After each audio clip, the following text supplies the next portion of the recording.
이번 특강의 목적은 여러분들이 정답을 보다 더 직관적으로 찾는 연습을 하는 겁니다. 그렇다면 직관적으로 정답을 찾게 되었을 때 어떤 효과를 기대할 수 있을까요? 첫 번째, 시간이 부족합니다라는 말은 완전히 사라지게 될 겁니다. 두 번째, 지문을 해석함으로 인해서 출제자가 만들어 놓은 함정에 빠지게 되는 그런 우를 범하지 않습니다. 그렇다면 여러분들도 이 특강을 학습하는 과정에 어떤 내용을 근거로 숙보기를 펼쳐놓고 왜 여기에 키워드는 이것이 될까 이렇게 이해하고 찾아가는 방법 별로 권하고 싶지 않습니다. 왜 여기에 키워드가 들어가는지는 반복을 통해서 보다 더 숙달해 나가는 것이 좋을 것 같습니다. 자, 두 번째 특강 시작합니다. 이번은 부동산 수요와 공급 파트인데요. 첫 번째가 수요와 공급의 개념입니다. 수요와 공급의 개념에서는 항상 한 문제죠. 여기서 가장 1순위가 뭡니까? 그러면 말할 것도 없이 수요량의 변화와 수요의 변화입니다. 올해 출제될 가능성 아주 높아요. 두 번째는 유량과 저량을 구분하는 겁니다. 자, 첫 번째 문제 한번 볼까요?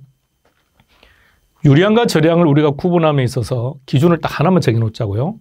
유량이라는 것은 내 입장에서 볼 때 돈이 나가거나 들어오거나 내 호주머니에 있던 돈이 빠져나가거나 또는 그 돈이 내 호주머니에 들어오거나 그렇다면 돈이 들어오는 것의 대표적인 것은 수입이겠죠. 돈이 나가는 것의 대표적인 것은 비용이겠죠. 이들은 공이다 유량. 반면에 재무상태표, 자산, 부채, 자본은 공이다 저량. 그리고 하나만 더요. 신규주택, 재고주택 이렇게 말하죠. 신규주택은 유량이고 재고주택은 저량입니다. 그럼 첫 번째 주택 재고, 재고라고 했으니까 저량이겠죠. 두 번째는 자산이랍니다. 그럼 자산이라는 것은 재무상태표에 기록되는 거죠. 저량입니다. 도시 인구 규모라는 말은 인구수라는 얘기죠. 인구 증가율은 유량이지만 인구수는 그렇죠?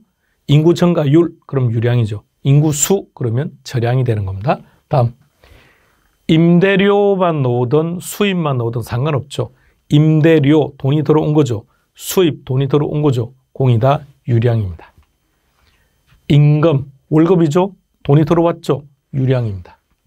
신규 재고는 저량, 신규는 유량. 다음 소득이라고 했네요. 돈이 들어왔다 그죠? 유량입니다. 소비 돈이 나갔죠.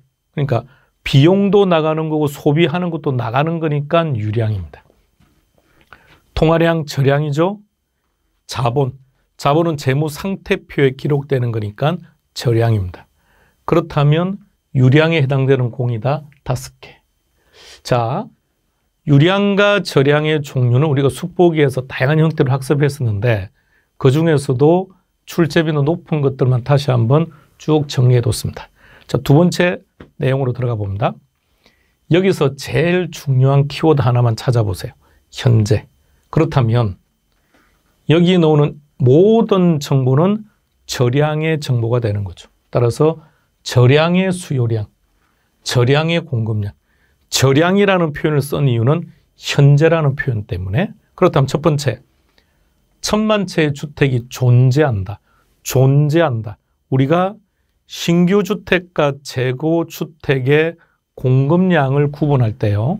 신규 주택은 공급되는, 재고 주택은 존재하는. 따라서 또 한 번 저량의 표현을 제시했고요. 그럼 1000만 채는 뭐가 됩니까? 저량의 공급량이죠. 저량의 공급량은 1000만 채죠. 근데 그 중에 100만 채는 공가로 남았대요. 그러면 저량의 수요량은 얼마가 됩니까? 900. 저량의 공급량은 1000. 자, 세 번째 질문으로 들어가 보겠습니다. 자, 첫 번째, 두 번째를 통해서 유량과 저량에 대한 개념을 정리했고요. 이제는 수요량의 변화와 수요의 변화를 구분하는데 엄청나게 중요합니다. 자, 이 둘을 구분하는데 제일 중요한 기준이 가격이죠.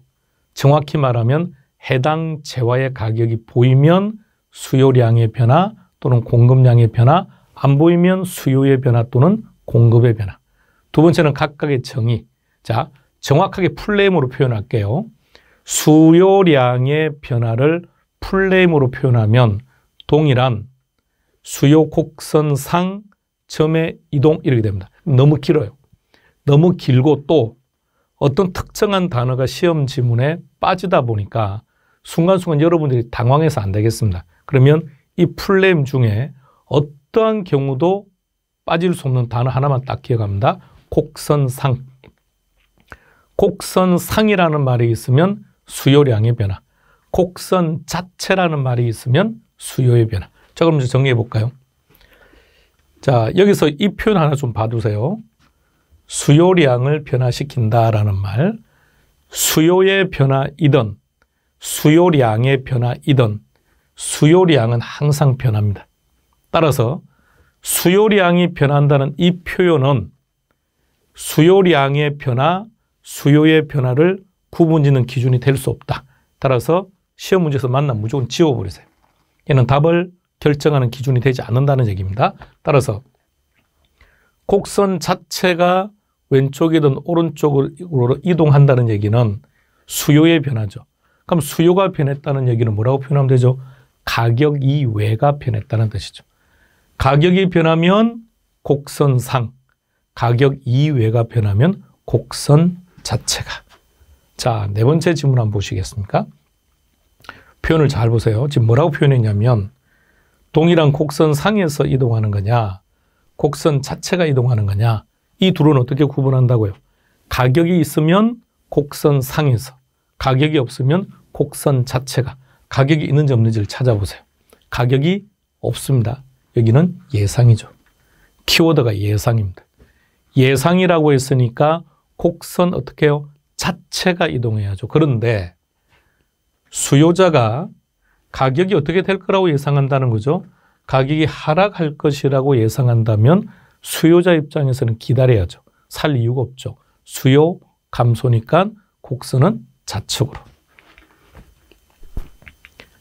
자, 다섯 번째 질문으로 가보겠습니다. 자, 수요량의 변화냐, 수요의 변화냐 또 나왔습니다.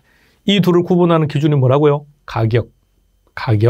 그러면 가격이 없다면 곡선상 이렇게 놓으면 수요량의 변화. 곡선 자체 그러면 수요의 변화. 여기서 키워드 찾아보세요. 제일 앞에 놓으네요. 수요 곡선의 이동 그랬죠. 수요 곡선 이동했다고 했으니까 무슨 변화? 수요의 변화. 6번으로 가겠습니다. 공급도 똑같아요. 그럼 여기서 똑같이요. 공급량의 변화는 이건 답을 찾는데 판단 기준이 되지 않는다고요. 자, 그러면 블랭크 중에서 둘 중에 하나를 선택하라 그랬죠. 곡선상이냐, 곡선상이냐, 아니면 곡선 자체냐. 뭘 가지고 구분한다고요? 하나는 가격, 하나는 곡선상. 그죠? 자, 들어갑니다. 제일 앞에 전제가 뭐라고 했습니까? 해당 부동산 가격이래요. 해당 부동산 가격이 변했으니까 곡선상에서 이동해야죠. 따라서 이걸 다른 말로 뭐라고 부르죠? 공급량의 변화.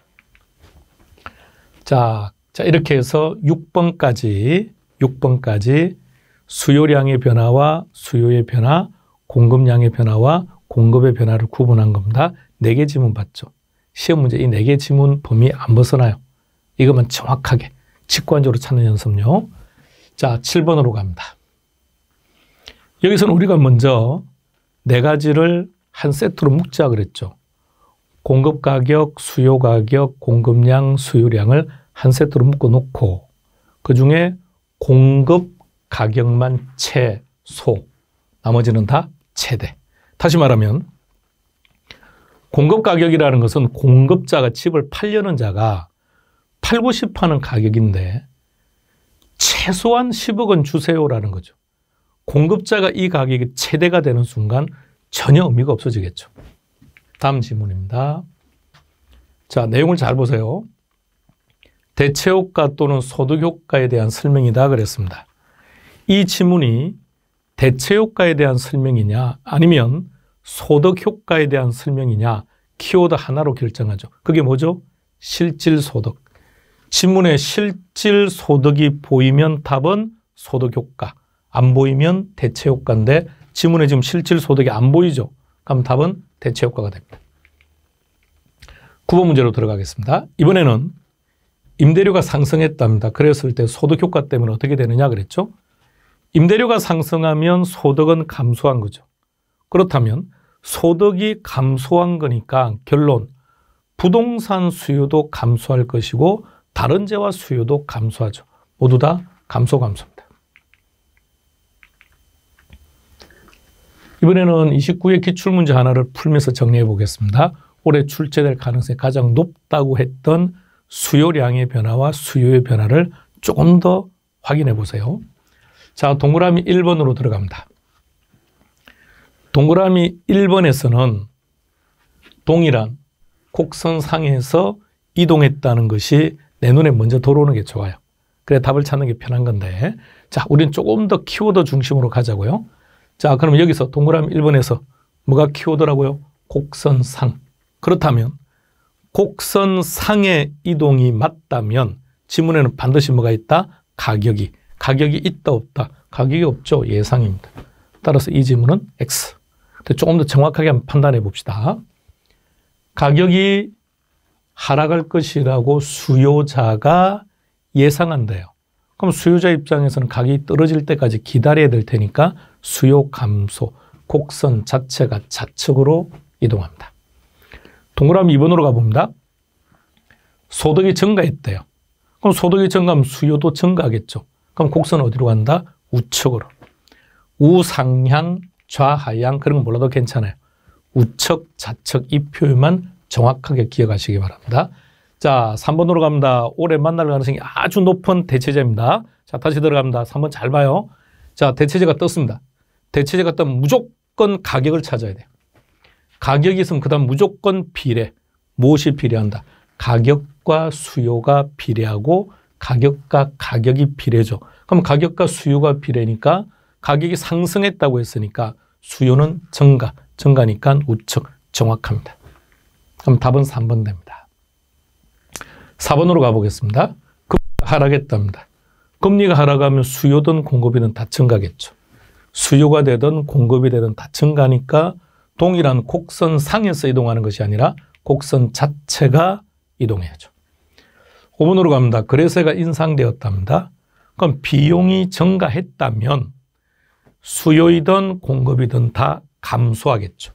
그러면 수요 곡선은 어디로 갑니까? 좌측으로 가야죠. 중요한 문제입니다. 아주 중요합니다. 올해 우리가 시험장에서 만날 가능성이 아주 높은 유형입니다. 정리 잘 해두셔야 됩니다. 수요와 공급의 개념이었습니다.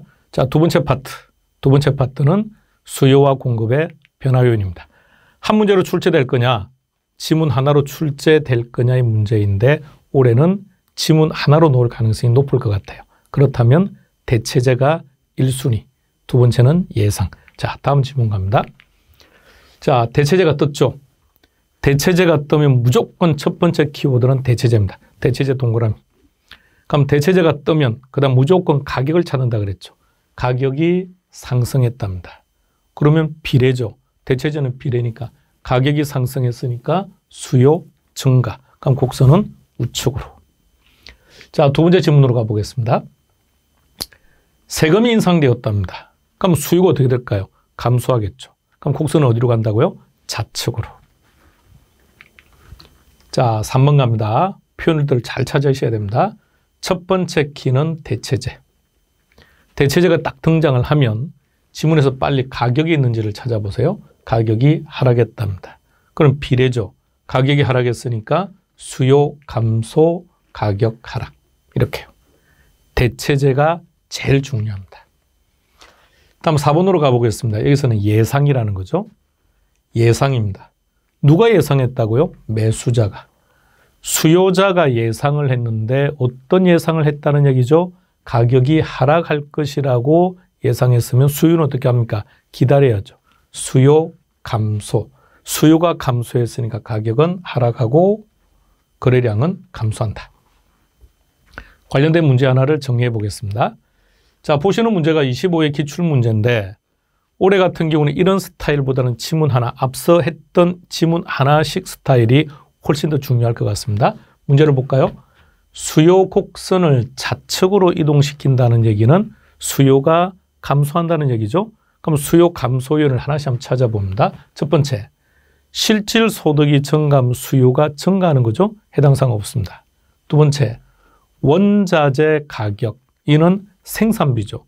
공급과 관련되는 거니까 해당 사항 없습니다만 일단 정리를 해본다면 생산비가 감소했으니까 공급 증가입니다. 인구 감소, 이는 수요 감소죠. 정확합니다. 그 다음 네 번째 표현을 잘 보세요. 문제를 보세요. 문제가 아파트 시장이죠. 아파트 시장에서 아파트 가격은 당해 재화의 가격이니까 이것은 곡선상 이동을 가져오는 거죠. 따라 곡선이 왼쪽 오른쪽의 문제가 아니라 곡선상에서 이동하는 거니까 역시 해당 사항은 없습니다. 선호도가 감소했다 그럼 수요 감소. 다음 대체재가 떴네요. 대체재가 뜨면 우리는 뭘 생각한다고요? 비례. 가격이 하락했다 그럼 수요는 감소죠. 얘도 정확합니다. 다음 금리가 하락했으니까 수요 증가. 따라서 곡선이 좌측으로 이동하는 요인은 3개. 답은 2번 됩니다. 자, 이렇게 해서 우리는 두 가지를 정리했습니다. 첫 번째는 뭘 정리했죠? 네, 수요와 공급의 개념. 반드시 한 문제. 많이 나올 때는 두 문제가 나오기도 합니다. 두 번째, 수요와 공급의 변화인. 자, 세 번째는 균형점의 이동으로 들어가 보겠습니다. 균형점의 이동에서는 법칙들을 잘 정리하시고요. 첫 번째는 이런 거 있죠. 곡선 하나만 이동하는 경우.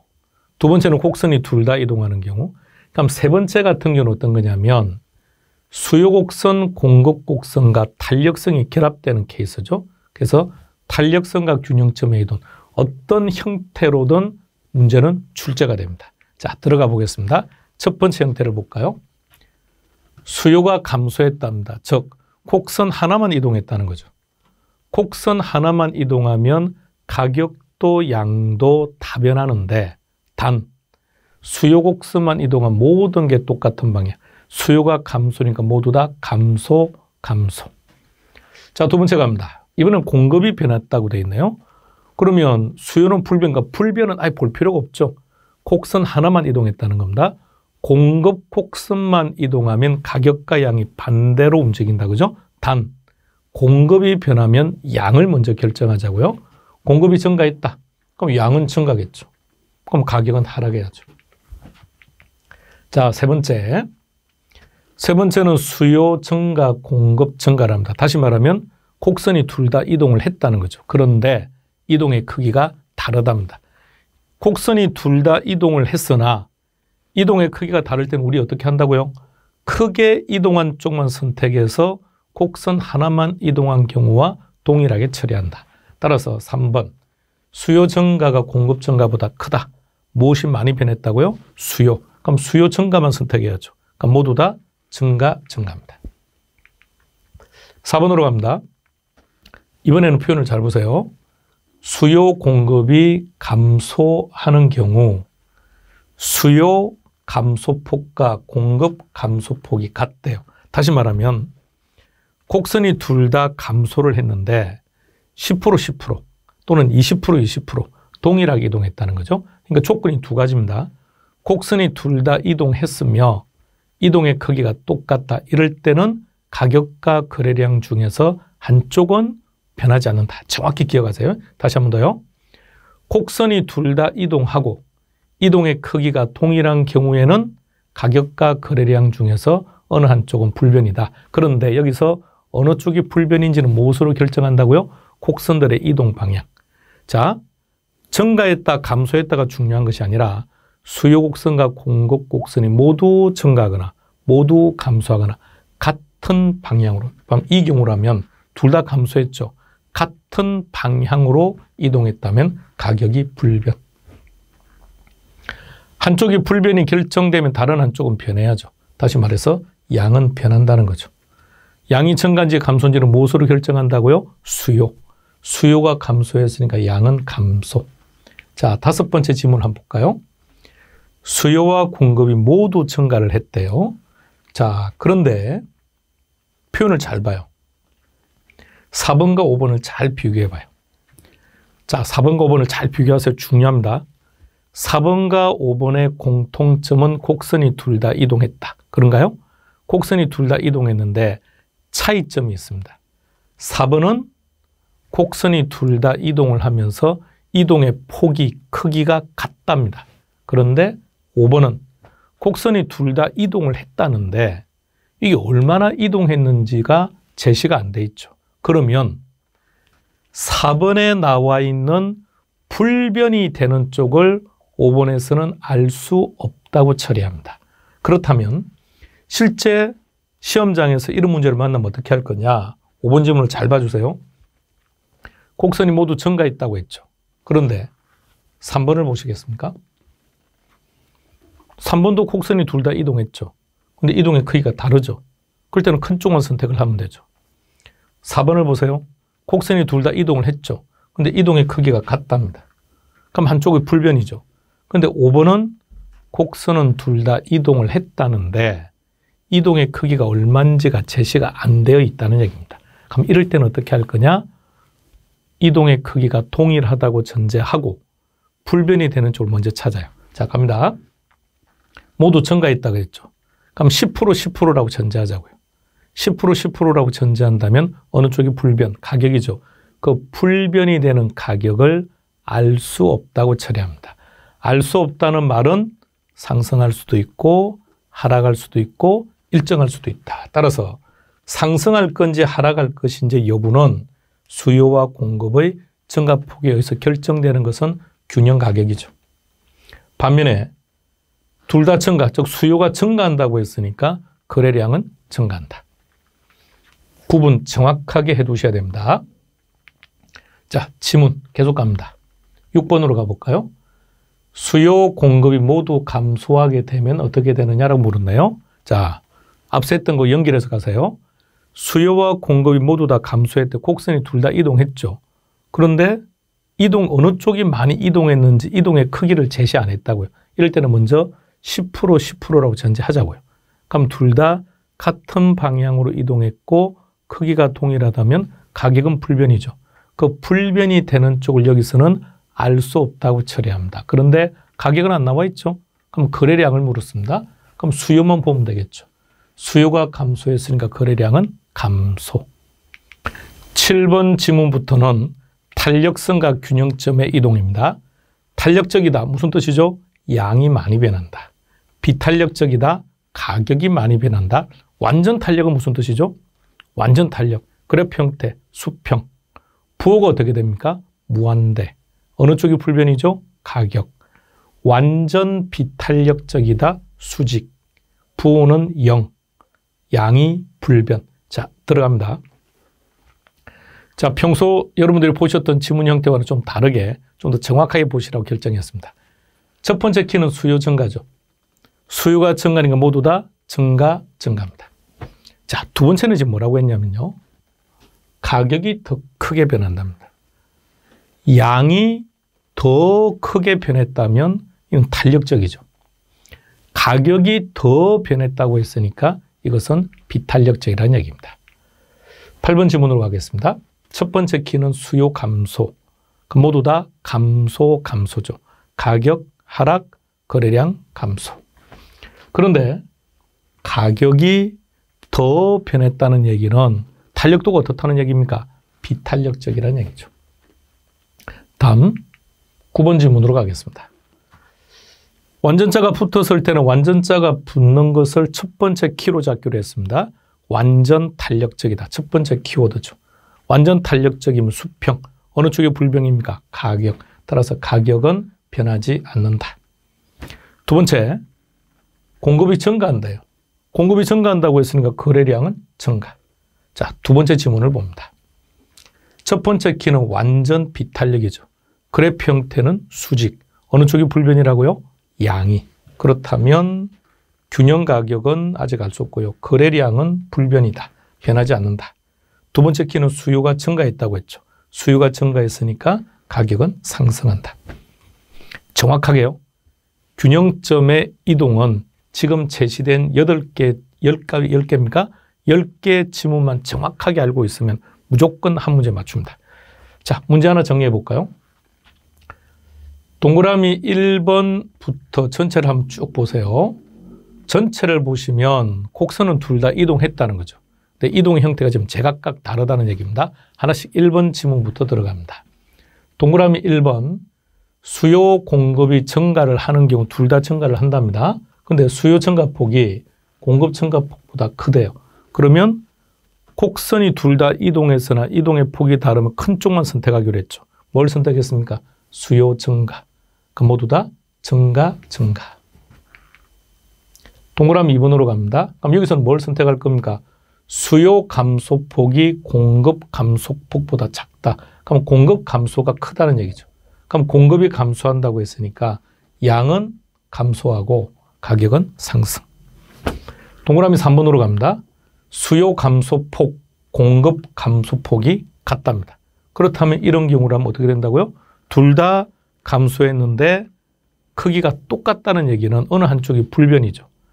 가격이 불변이냐 양이 불변이냐는 것은 곡선들의 이동 방향, 증가 감소가 중요한 것이 아니라 곡선이 둘 다 즉 같은 방향으로 움직이면 가격이 불변이죠. 따라 가격은 불변 정확합니다. 자, 두 번째, 양은 변해야죠. 수요가 감소한답니다. 그럼 양은 감소라고 해야죠. 4번으로 가봅니다. 자, 이번에도 곡선은 둘 다 이동을 했는데 수요 증가폭이 공급 증가 감소폭보다 작대요. 그럼 어느 쪽이 많이 변했다는 겁니까? 공급 감소죠. 그럼 양은 감소하고 가격은 상승. 5번으로 갑니다. 이번에도 곡선은 둘 다 이동했답니다. 그런데 수요 감소폭, 공급 증가폭과 비교했을 때 공급 증가가 더 많이 변했다네요. 공급이 증가했다고 했으니까 양은 증가하고 가격은 하락. 따라서 답은 5번 됩니다. 이런 스타일의 유형입니다. 그러니까 이런 표현에다가 뭐가 하나 더 들어오면 되죠. 탄력성 개념이 한번 더 들어오게 되면 정확하게 한 문제가 될 수 있다는 겁니다. 수요 공급은 첫 번째는 여기까지 정리하고요. 자, 2교시는 탄력성 개념으로 들어가겠습니다.